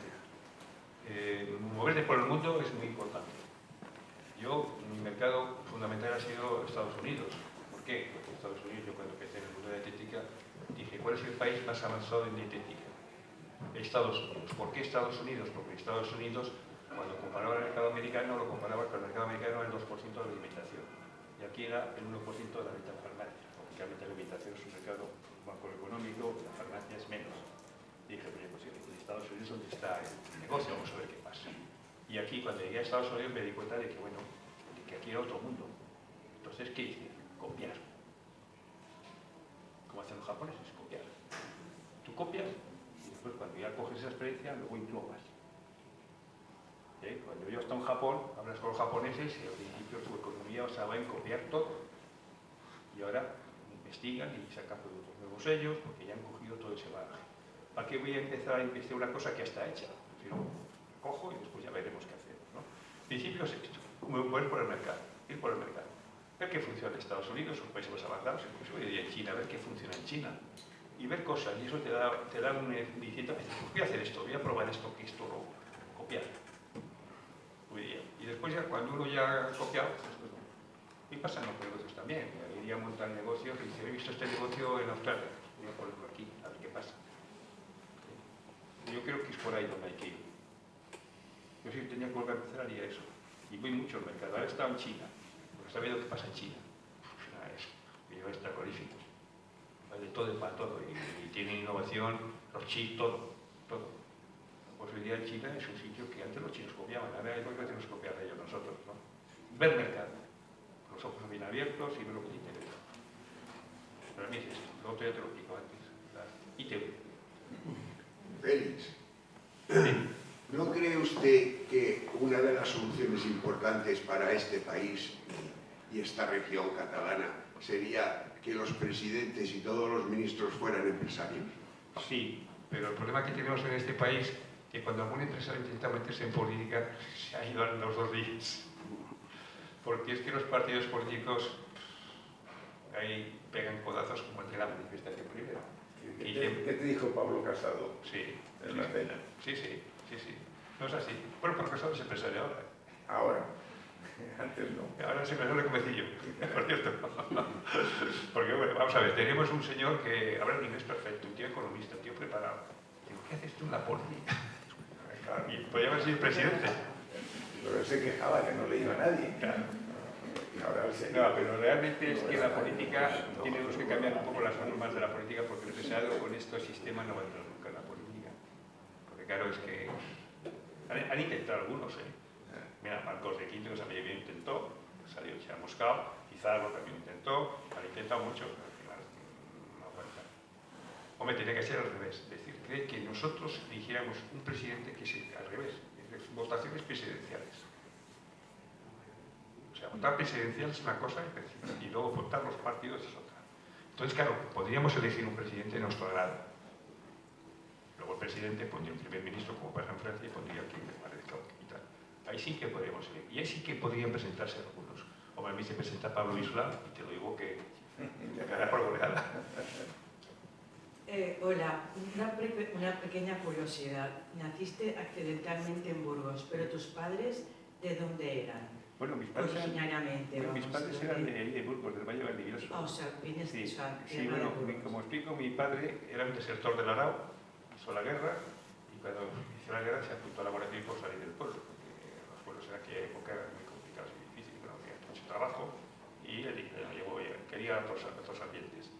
Y entonces se fue a la Guardia Civil, entró a la Guardia Civil, se les llevó a Logroño, entonces de Logroño se fue a buscar a su novia, que era de un pueblo vecino, se casaron. Mi madre pues se quedó embarazada lógicamente, pero en aquella época las mamás se iban a casa de su madre a dar. Entonces mi familia, tanto mi hermana que me llevó 5 años y yo hemos nacido aquí en el Valle Valdivieso, pero los ojitos los abrimos en Logroño. Y el único que nació en Logroño es mi hermano, que sí que nació en Logroño. Muchas gracias. Bueno, ahora la pregunta era, yo tengo la sensación que cuando has dicho que la sociedad civil se tiene que hacer muy fuerte, España sigue arrastrando un problema para mí enorme, que son las dos Españas.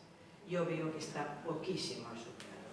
De hecho, se habla con auténtica agresividad por parte de partidos de izquierdas hacia las derechas. No son adversarios, son enemigos. Son las Españas todavía muy enfrentadas. Y cuando oigo a Irene Montero, que habla con esa agresividad en la televisión, demonizando a los empresarios, por supuesto 17 comunidades, cada una con sus estudios diferentes. Eso, Félix, a veces un poco pesimista, pero mientras no superemos esas dos Españas que sigo viendo y sigo respirando, es muy difícil una sociedad civil fuerte en contra del mundo político, porque nos comen ellos. Realmente, no sé cómo se... Yo creo que es por la educación, realmente. Habría que empezar por ahí.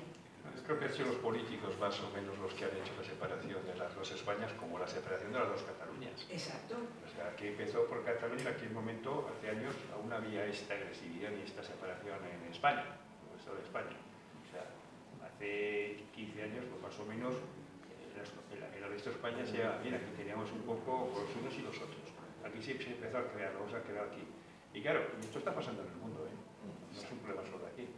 Entonces yo sigo diciendo lo que he dicho antes, que si las sociedades civiles mandamos un poco más, porque somos un poco de señi, con códigos políticos. Los políticos no tienen miedo más que a la población.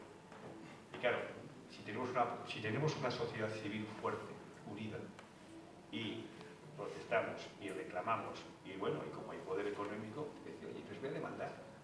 ¿Por qué no puedo demandar yo a un alcalde porque me está utilizando mis dineros mal? Porque me ha hecho una obra que considero que vale menos, por ejemplo, y la ha cobrado más. ¿Por qué no lo voy a demandar? Si la sociedad civil es fuerte, no es una persona que se enfrenta al gobierno, es un grupo de personas, que es muy distinto. Es algo anónimo, es una sociedad civil.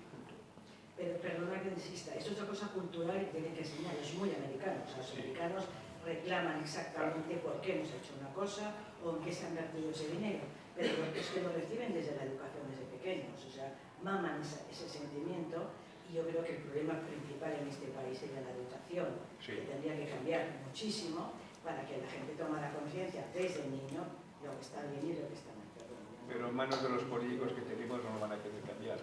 comprenderlo muy bien. Entonces, la única forma que tenemos en estos momentos, vuelvo a repetir, es la sociedad civil. La sociedad activa, la civil que oye, que aquí la sociedad más importante y más fuerte que tenemos en España es la catalana, porque la que hemos pasado peores circunstancias, quizás haberlo pasado muy mal nos ha hecho ser más fuertes. Tenemos más experiencia, nosotros tenemos demandas hechas, pero ya la Yolanda la hemos demandado, ¿no? Yolanda y demandar a más gente. O sea, que estamos definiendo los intereses de los ciudadanos. Pero para eso tenemos que ser fuertes. ¿Por qué? Porque esto requiere tener un grupo de gente que nos ayude, tanto económicamente, con una pequeña cuota, con lo que sea, porque claro, cuando coges un abogado, unos abogados que les presentas, oye, vamos a hacer esto, tienes que tener ese poder económico para poder pagarles, aunque ellos ya, como son también miembros muchos de sociedad civil catalana, nos ponen unos precios ya especiales. Pero necesitamos y tenemos que seguir machacando, pero muchas cosas, hay muchísimas cosas. Muchísimas cosas. Yo voy a decir las televisiones públicas. ¿Por qué tenemos que pagar a los ciudadanos unos impuestos para una televisión que nos la dan los privados gratis? Yo tengo Telecinco, tengo Antena 3, tengo un montón de televisiones que hay. No pago nada porque tengo que pagar a TV3 400 millones que me cuesta. ¿Por qué? Esto lo estamos pagando en nuestro bolsillo, ¿eh? Entonces, claro, ¿por qué? Pues hay que pedirles a estos señores, por lo menos controlarlos. Y decir, oye, y además, ¿por qué esto me cuesta 400 millones y esta que es privada me cuesta 100? ¿Qué pasa? Por ejemplo. ¿Y por qué tenemos que pagar algo que ya lo tenemos gratis? Claro, es una sociedad civil. Puede presentar una demanda, pedir, oye, malversación de fondos, ¿qué pasa? Tal, y empezamos a controlar. Si no hacemos esto, seguiremos como estamos. Pero no es un problema solo de España, solamente en Estados Unidos, porque en Estados Unidos ya no manda la sociedad civil, mandan los lobbies. Yo, toda administración de empresa, primero que llegué cuando fui a Estados Unidos, decir, te tienes que apuntar al lobby de los health food. ¿Por qué? Porque tenemos un congresista en Washington y dos que nos defienden, no es para atacar, para defendernos. O sea, no son activos para atacar, no. Defendernos porque hay muchos intereses que te van a tu gremio y que te van a fastidiar. Pues tú financias porque en Estados Unidos los políticos los puedes financiar tú. Mira el problema que tiene Biden. A lo mejor se tiene que retirar porque los inversores no les van a pagar. Entonces va a tener que quitarse, porque no quiere quitarse, pero si no tiene financiación se va a tener que quitar. Claro, esto es lo que tenemos que hacer aquí. Aquí eso no podemos hacer. En Europa eso no está, inclusive en Francia. Yo me acuerdo que cuando vino Manuel Valls, para poder financiarlo era dificilísimo. Yo le quise hacer unas conferencias por Secretaría General, que le pagaban un dinero para hacer las conferencias, y me dijo él que no. No, es un banco francés, yo no puedo hacer esto porque hay unos obstáculos aquí. Esto en Estados Unidos, pues aquí así. Tenemos lo que tenemos, y con lo que tenemos que luchar. Ahí estáis de ejemplo, ¿no? Ahí estáis de ejemplo. Sí, yo quería preguntarle o plantearle, para que una sociedad progrese, se necesita, como se dice popularmente, que se estire del carro, que haya alguien que estire del carro. Son los empresarios, son los inversores, para que realmente tengamos empresarios, buenos empresarios, que puedan hacer un buen equipo y que tengan unos buenos trabajadores, se necesita lo que se ha comentado antes ya, educación. Yo creo que estamos en un momento realmente perverso en que desde los diferentes ámbitos se está destrozando todo el sistema. Si empiezo, no seré muy largo, no me extenderé, pero si empezamos con los políticos, lo conozco. ¿Quién manda en un partido político en España? ¿El presidente o el secretario general? Porque es el que hace las listas. Entonces, ¿cuál es el principal objetivo de pongamos, un afiliado que quiere entrar en una lista? Hacer la pelota de arriba. Yo he visto en una entrega de premios todo el mundo catalán, alcaldes, delegados Generalitat, todo el mundo. En cuanto se apaga el micro, el comentario es: Pepe, ¿cómo estás? ¿Y tu mujer qué tal? Pero tienen que hablar en castellano, catalán, por obligación de partido. Y su jefe hace lo mismo al otro. Esto en ámbito político. En ámbito económico, ya lo ha comentado usted también, muchas empresas dependen de contratos estatales, contratos autonómicos, con lo cual tienen que estar calladas. En educación, ¿qué vamos a hacer? La educación está cayendo a pasos forzados. La única que funciona es la privada, donde llevan a sus hijos, y yo digo a veces un poco con sorna que lo que les interesa es que el hijo del pastor sea un pastor, que es su hijo, pero que el hijo de la oveja siga siendo oveja, porque si el hijo de la oveja aprende, le puede quitar el trabajo a su hijo. Entonces, la educación también es algo que va totalmente hacia abajo. ¿Qué se puede hacer en un sistema en que desde diferentes y después, perdón, en el ámbito social? Un montón de asociaciones de vecinos, todas las que yo conozco, todas reciben una subvención grande o pequeña y todas agachan la cabeza y ponen la mano. Entonces, ¿cómo salimos de este bucle que está, desde mi punto de vista, en ámbitos muy diferentes pero haciendo lo mismo, una perversión? Pues yo creo que realmente la única forma es que la sociedad civil es fuerte, que reclamemos nuestras exigencias, nuestros derechos, y cuando nosotros... Mira, ahora se ha montado un montón de sociedades civiles, gracias al ejemplo nuestro, que tiene menos fuerza que nosotros. Nosotros porque tenemos un problema más grave. Si nosotros creamos sociedades civiles fuertes, podemos reclamar y podemos controlar. Si no, no. ¿Por qué? La educación es normal, ¿verdad? Es que aquí no tiene que haber diferencia entre una educación pública y una privada. Tienen que ser competitivas. Pero ¿esto cómo se hace? Pues teniendo unos políticos de buen nivel, teniendo unos gobernantes de buen nivel, que gobiernen para el ciudadano, no para ellos. Ese es el gran problema que tenemos, que las políticas gobiernan para ellos. Y no decimos nada. Lo estamos viendo, gracias. Que tenemos al gobierno que tenemos actual ya es de cara dura ya. Y no decimos absolutamente nada. De hecho, antes, 9.000 millones en Telefónica. ¿Pero qué es esto? 9.000 millones. Ahora dicen que le van a controlar a Cataluña 15.000 millones. ¿Pero esto qué es? Están hablando de millones como si fueran, no sé, peladillas, ¿no? Y bueno, y manejan esto, lo manejan estos políticos, que muchos de ellos tienen información. Claro, si nosotros encima no pedimos cuentas de esto, no decimos nada, pues ahí estamos. Es la única solución que tenemos. La otra es agachar y seguir como estamos. Si sociedad civil catalana no hubiera existido en estos momentos, lo del procés, a ver dónde está. No lo sé. No sé porque esto es hipótesis. Pero claro, cuando yo he visto el vídeo hoy, digo, caray, ¿cómo estábamos, amigo? Y hoy día, pues aún estamos un poco mejor. Pues entonces tenemos que seguir ahí. La única solución es que nosotros mismos nos tenemos que defender. No pensemos que el político nos va a defender. No lo pensemos. Entonces, hay que agruparse y tener, y luego pues que estas sociedades civiles tengan objetivos continuos y concretos. Es decir, yo le he puesto, por ejemplo, el tema de la televisión. Aquí, ¿qué cuesta la televisión? 400 millones. ¿Que tengo que pagar yo encima con mis impuestos cuando los tengo gratis? Encima esta gente lo que está creando es división. Pues ahí tenemos un tema para luchar. Como este muchos más, ¿eh? Ay, así. Así.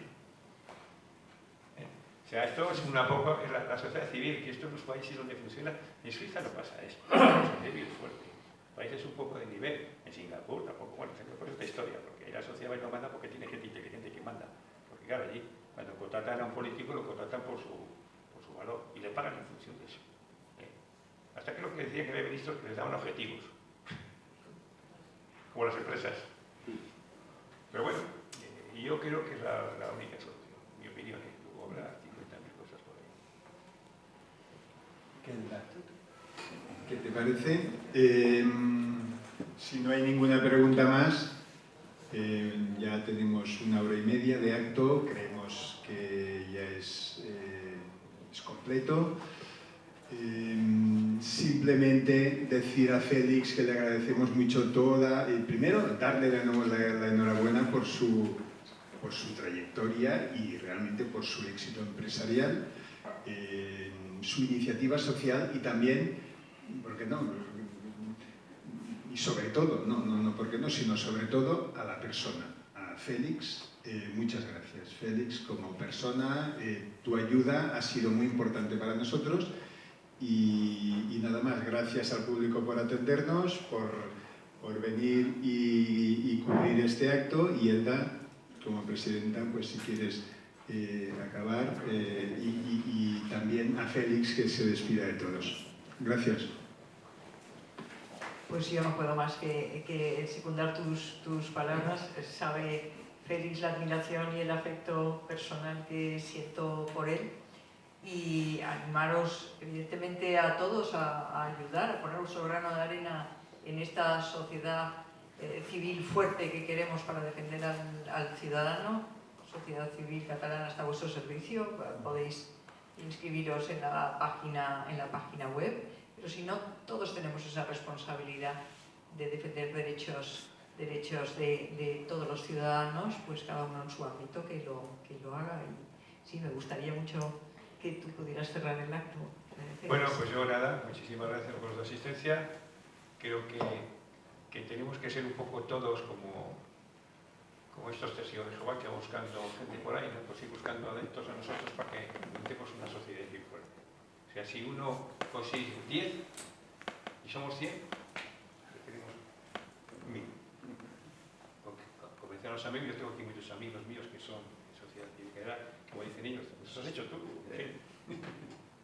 Y ellos si hacen otros 10 y otros 10, otros 10, haremos una sociedad civil fuerte que luego además de la sociedad civil nosotros podemos también dar nuestras sugerencias, decir, oye, que yo tengo este problema, o sea, algo que nos defienda, porque es para lo que es la sociedad civil, para que nos defienda.